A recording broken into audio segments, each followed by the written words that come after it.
I knew him by the sound of his knock, but when that knock stopped, I became a version of myself I didn't recognize. Jittery, tracking him down only to watch him slink away after our latest tryst. I was stuck in a protest polka I didn't even know I was dancing. Today, in this first of 2 videos, I'm showing you the 6 signs you're trapped in this cycle. It's part of the process of determining if you're dating for love or dating in disguise. Hi, I'm Michelle Troutman, creator of the MyJourneyToLove.com blog, where you don't need to fit in, just show up as you are on the path to true love. If you're ready to trade dating rules for real intimacy, hit subscribe, like this video, and let's get into how to bridge gaps in relationship communication problems.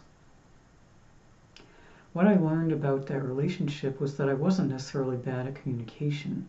I was caught in an anxious-avoidant attachment cycle. If one person is inconsistent or less comfortable with intimacy, communication problems in relationships can feel like you speak different languages. Over time, if one person needs to think it through and the other person wants to speak now, the translation tax rises. Persistent patterns show in the silences, the second guessing, or the mornings you wake up tired. If you're the speak now type and they're the retreat now type, you aren't just talking. You're paying a translation tax that's bankrupting you. Let's run a quick audit on your relationship. Which of these languages are you speaking? The Gottman Institute's research validated what I was experiencing. Their 4 horsemen metaphor describes communication styles that, based on the research, can predict the end of a relationship: criticism, contempt, defensiveness, and stonewalling.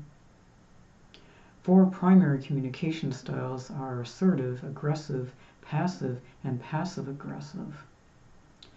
Gary Chapman's 5 love languages describe how people give and receive love: words, actions, gifts, time, and physical touch. But knowing someone's love language doesn't fix the real problem: your relational mechanics, how you both handle fear and intimacy.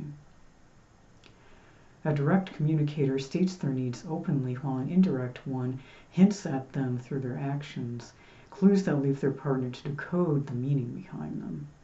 For example, let's say it's 6 p.m. You're dressed up, the reservation is in 30 minutes, and your phone pings, "Hey, something came up, can't make it." That's not necessarily a scheduling conflict. This sometimes happened to me. I'd be dressed, excited, and then get that last-minute text. When these styles clash, the direct communicator can feel manipulated or confused, and the indirect one unseen or unloved, increasing the translation tax.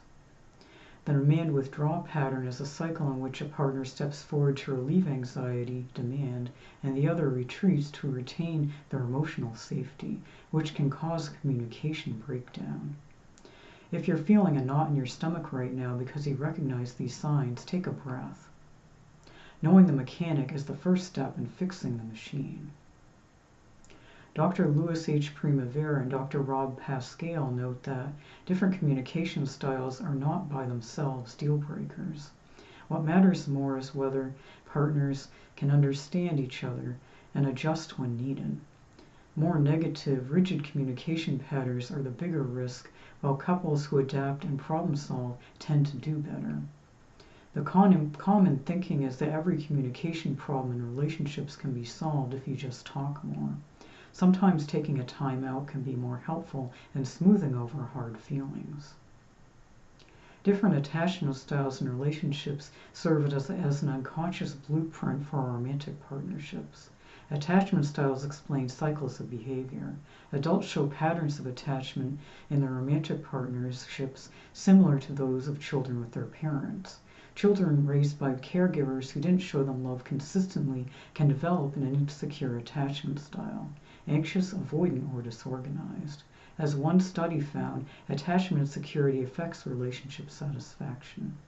In the anxious-avoidant dance, the anxious partner typically pursues while the avoidant retreats.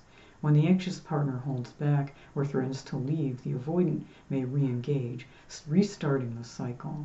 It's a desire for connection coupled with a struggle to sustain it, and encompasses an inconsistent or confusing behavior.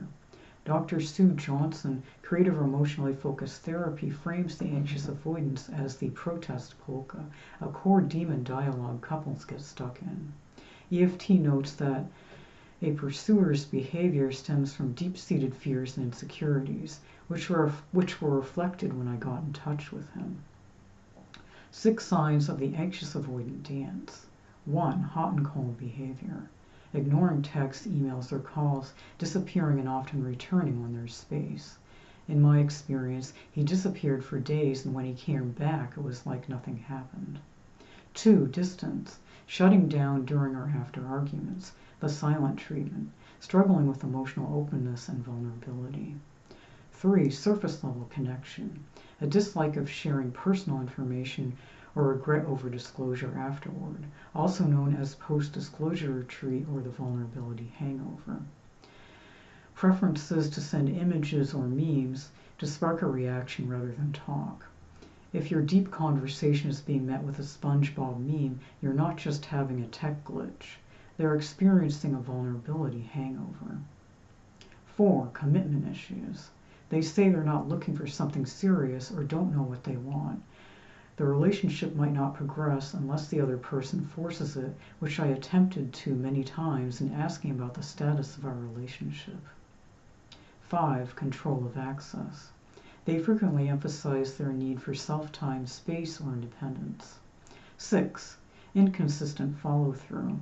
They can be enthusiastic when they make plans, then become vague, flaky, or evasive. When you get closer, they can cancel at the last minute or disappear around milestones like meeting friends, anniversaries, or going on trips.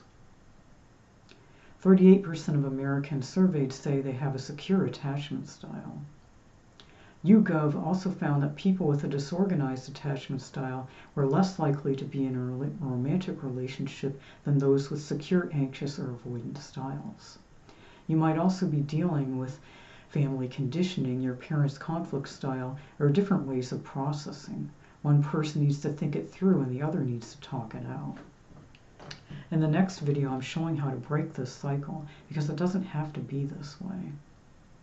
When you're caught in this cycle, you're also dating in disguise. If you're wondering if you're masking your true feelings, take the Am I Dating in Disguise quiz. The link to the quiz and to the blog this video is based on are in the description. If this helped you, hit the like button so I know to make more content like this, and tell me in the comments which sign hit closest to home. Thank you so much for watching.